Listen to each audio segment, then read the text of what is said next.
नमस्कार भक्तों, आपका एक बार फिर से स्वागत है हमारे चैनल भक्ति की शक्ति में। आज के इस वीडियो में हम आपको देव उठनी एकादशी व्रत कथा सुनाएंगे। भगवान विष्णु का जागरण और तुलसी विवाह की रहस्यमयी कथा। जय श्री हरि विष्णु, जय माँ लक्ष्मी। प्रिय भक्तों, आज हम आपके लिए एक अत्यंत पावन और हृदय को भक्ति से भर देने वाली कथा लेकर आए हैं। देव उठनी एकादशी और तुलसी विवाह की।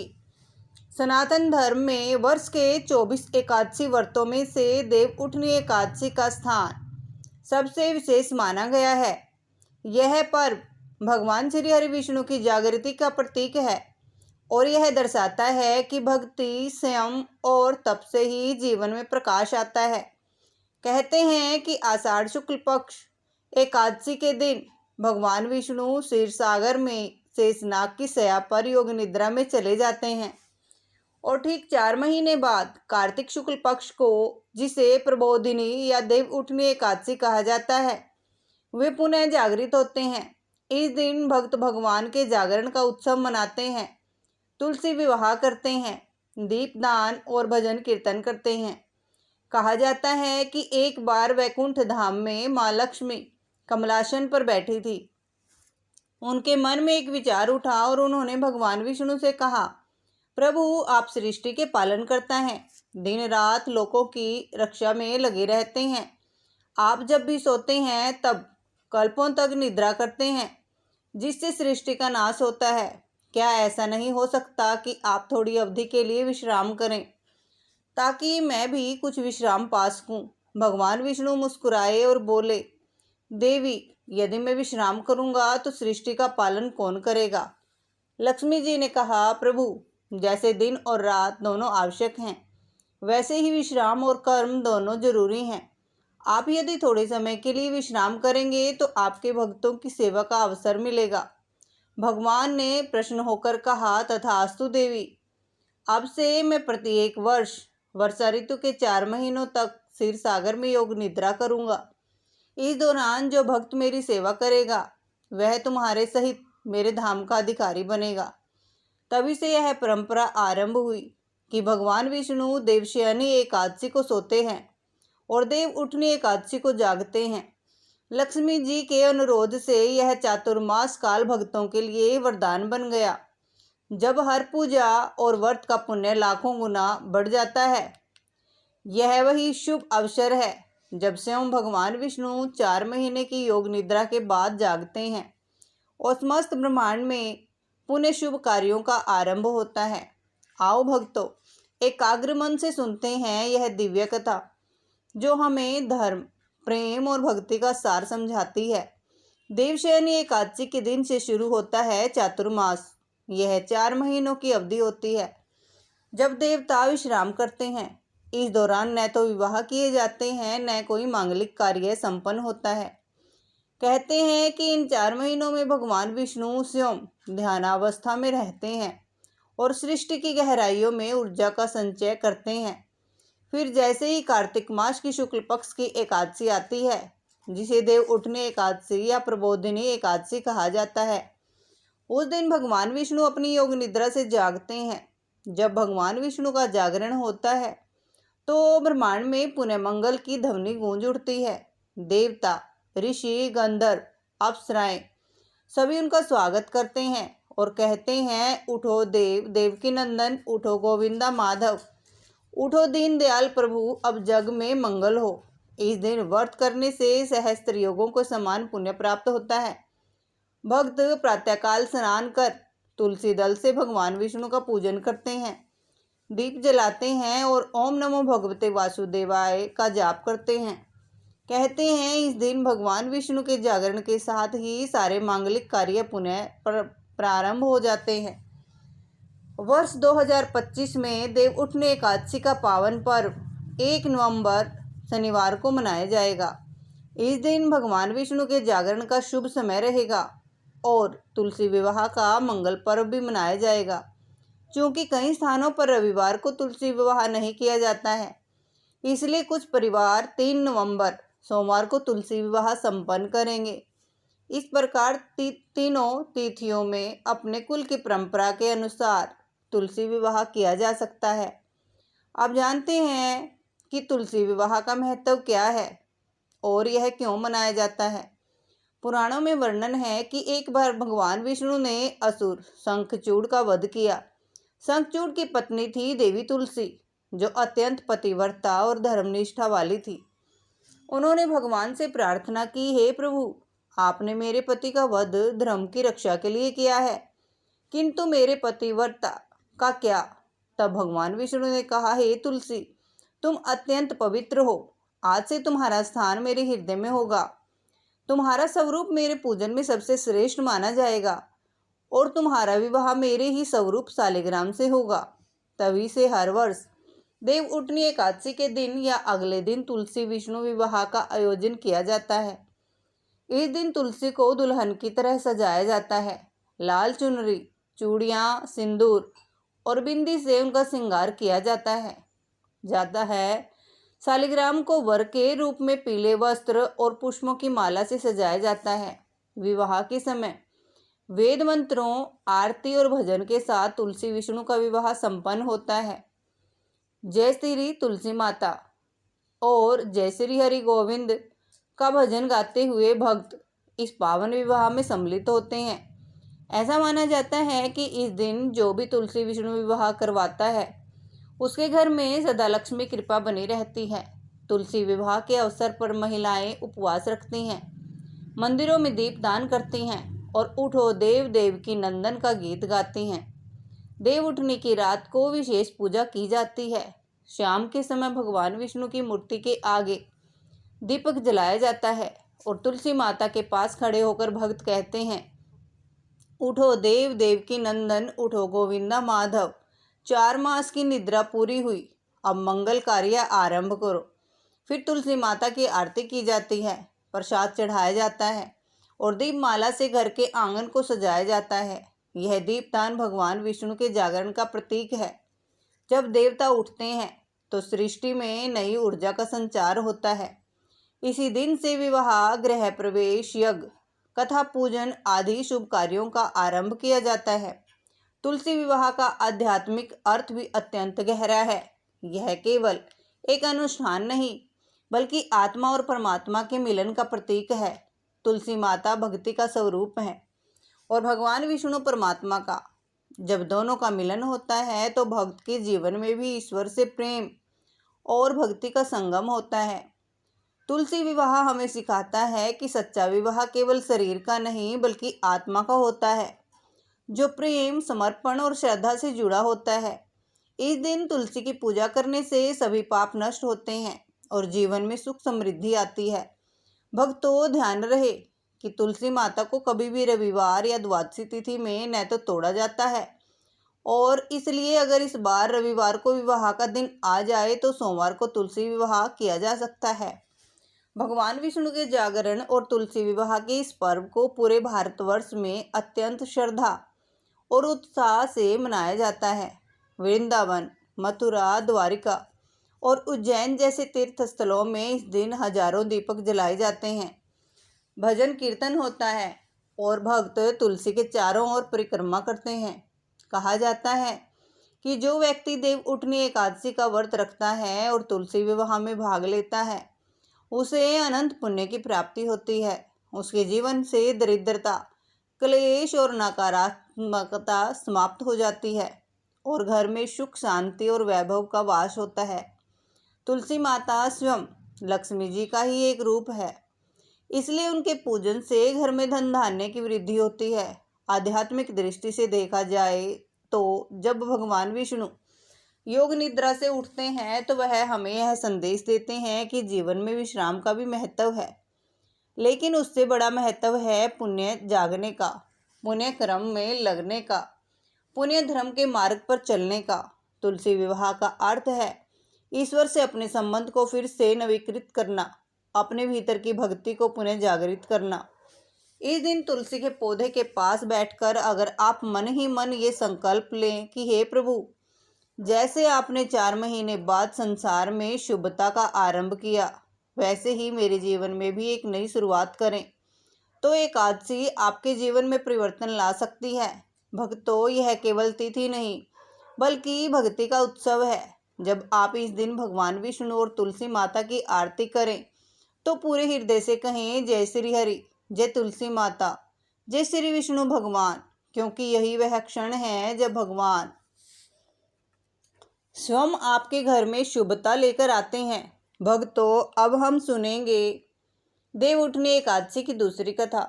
प्राचीन समय की बात है जब धरती पर राजा बलि नामक असुर राज अत्यंत पराक्रमी, दानवीर और धर्मनिष्ठ था। यद्यपि वह असुर कुल में जन्मा था, फिर भी उसका हृदय देवताओं से अधिक धार्मिक और न्यायप्रिय था। उसके दान और तपस्या के बल पर तीनों लोकों में उसका प्रभाव फैल गया था। देवता चिंतित हो उठे क्योंकि बलि ने अपने पराक्रम से स्वर्ग तक जीत लिया था। तब सभी देवता भगवान विष्णु के शरण में पहुंचे और बोले, प्रभु, राजा बलि अत्यंत बलशाली हो चुका है। उसने इंद्रलोक तक जीत लिया है। अब धर्म की रक्षा का कोई उपाय कीजिए। भगवान विष्णु मुस्कुराए और बोले, देवताओं, जब तक वह अधर्म नहीं करता मैं उसका विनाश नहीं कर सकता, परंतु धर्म की स्थापना के लिए मैं स्वयं एक लीला रचूंगा। इसके बाद भगवान ने वामन अवतार धारण किया। एक सुंदर तेजोमय बाल ब्राह्मण के रूप में उन्होंने कमंडल, छत्र और कुश धारण किए और महर्षि कश्यप और अदिति के पुत्र के रूप में प्रकट हुए। जब उनका जन्म हुआ तो ब्रह्मांड में दिव्य प्रकाश फैल गया। सभी देवताओं ने उनका स्वागत किया और उन्हें प्रणाम किया। देव माता अदिति ने कहा, वत्स, तुम स्वयं नारायण हो, अब जाकर धर्म की रक्षा करो। वामन रूप में भगवान विष्णु यज्ञ भूमि की ओर चल पड़े जहाँ राजा बलि महान यज्ञ कर रहे थे। जैसे ही वामन देव उस यज्ञ में पहुँचे, सभी ऋषि मुनि विस्मित हो गए। उनके मुख पर तेज था, नेत्रों में करुणा और वाणी में मधुरता। राजा बलि ने उन्हें देखा और तुरंत उठकर प्रणाम किया। बोला, हे ब्राह्मण कुमार, आप मेरे यज्ञ में पधारे, यह मेरा परम सौभाग्य है। बताइए, मैं आपकी क्या सेवा कर सकता हूँ। भगवान वामन ने मधुर स्वर में कहा, राजन, मैं केवल 3 पग भूमि चाहता हूँ जहाँ मैं अपने चरण रख सकूं। बलि हंस पड़े, मात्र 3 पग भूमि? आप बालक हैं, मान लीजिए स्वर्ण, रतन या गांव का गांव। वामन मुस्कुराए, राजन, जो मुझे चाहिए वही मांगता हूँ। 3 पग भूमि ही पर्याप्त है।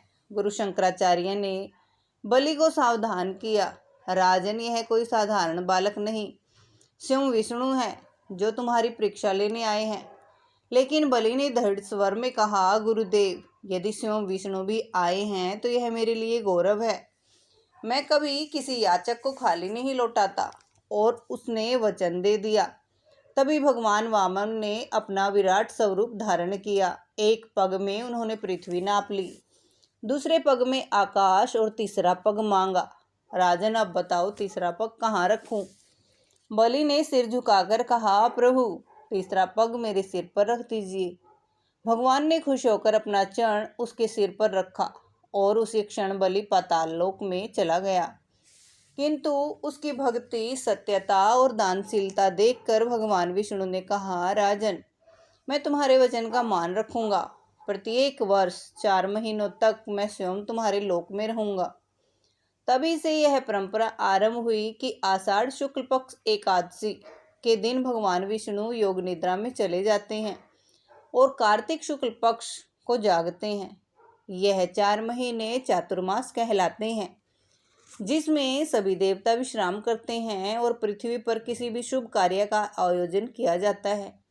इन महीनों में भक्त केवल साधना, व्रत और पूजा में लीन रहते हैं। जब कार्तिक शुक्ल पक्ष एकादशी आती है तब भगवान विष्णु का जागरण होता है। इसे देव उठनी एकादशी कहा जाता है।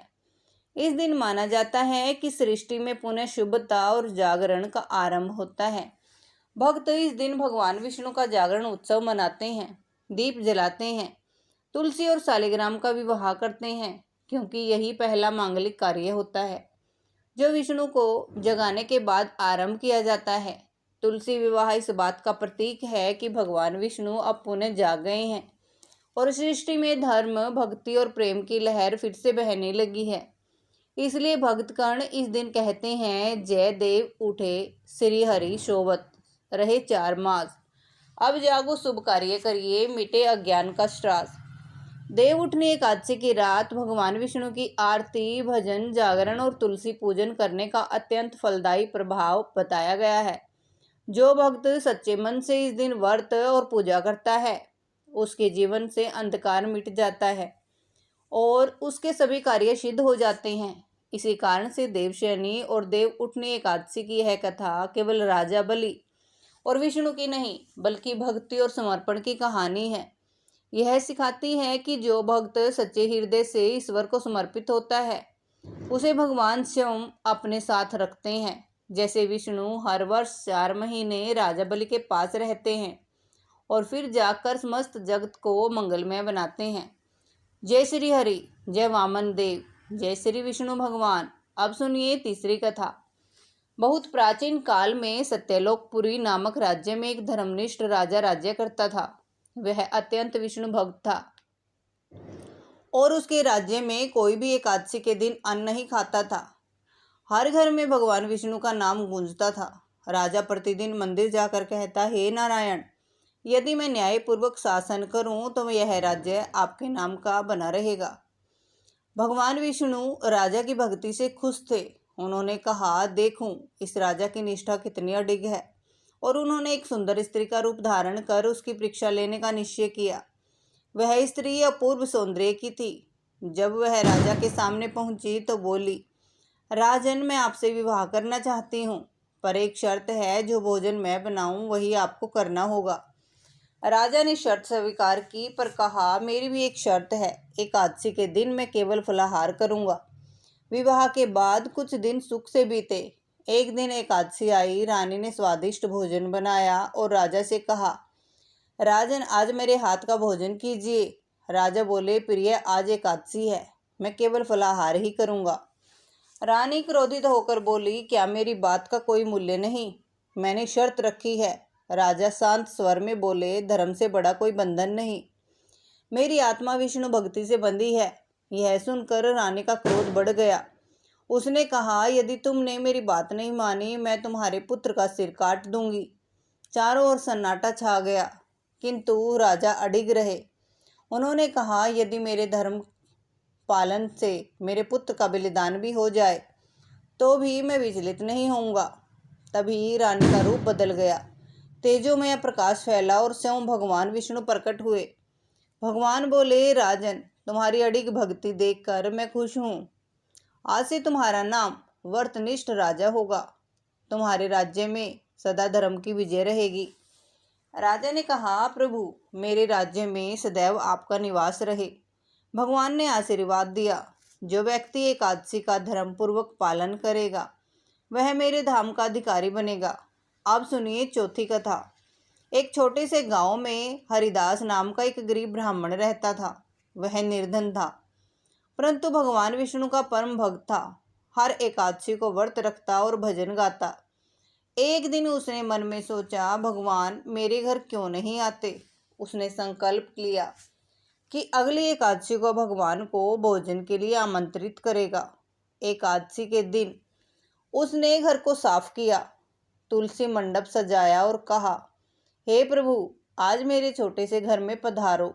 तभी दरवाजे पर एक तेजस्वी ब्राह्मण आए। हरिदास ने उन्हें प्रणाम किया और आदर से बैठाया। जब उसने भोजन परोसा तो ब्राह्मण बोले, हरिदास, मैं तुम्हारी भक्ति से प्रसन्न हूँ। मैं स्वयं नारायण हूँ। यह सुनकर हरिदास भाव विभोर हो गया। उसी समय राजा वहां से गुजरा। उसने हरिदास के घर से तेज निकलते देखा। पास जाकर देखा तो स्वयं भगवान विष्णु हरिदास के साथ बैठे थे। राजा ने हाथ जोड़कर कहा, प्रभु, आप इस निर्धन भक्त के घर। भगवान बोले, जहाँ सच्ची भक्ति होती है मैं स्वयं वहाँ आता हूँ। मंदिरों में मेरी मूर्ति रहती है, पर भक्त के हृदय में मैं प्रकट होता हूँ। यह कहकर भगवान ने हरिदास को अपने धाम ले गए। उस दिन से गांव में हर एकादशी को सामूहिक भजन और कथा होने लगी और राज्य में सुख समृद्धि आ गई। भक्तों, देव उठनी एकादशी की कथाएं हमें ये सिखाती हैं कि भक्ति कर्म या आडंबर से नहीं बल्कि सच्चे हृदय की भावना से होती है। जो व्यक्ति एकादशी के व्रत से अपनी इंद्रियों को संयमित करता है वह भगवान के समीप पहुंचता है। जो धर्म पर अडिग रहता है उसे स्वयं भगवान विष्णु दर्शन देते हैं। देव उठनी एकादशी हमें यह भी याद दिलाती है कि जैसे भगवान विष्णु निद्रा से जागते हैं वैसे ही हमें भी अज्ञान की नींद से जागकर धर्म और भक्ति के मार्ग पर चलना चाहिए। इस दिन तुलसी विवाह, दीपदान, कथा श्रवण और दान का विशेष महत्व है। जो भक्त श्रद्धा से इस दिन व्रत करता है वह समस्त पापों से मुक्त होकर भगवान विष्णु के धाम को प्राप्त करता है। जय श्री हरि विष्णु, जय माँ लक्ष्मी, हरि बोल। प्रेम से बोलिए जय श्री हरि विष्णु, जय तुलसी माता। ऐसी ही रोचक और आध्यात्मिक कहानियाँ सुनने के लिए हमारे चैनल को सब्सक्राइब करें और वीडियो को लाइक और शेयर जरूर करें। धन्यवाद। राधे राधे। जय श्री कृष्णा। बोलिए विष्णु भगवान की जय हो, तुलसी माता की जय हो, शालिग्राम भगवान की जय हो।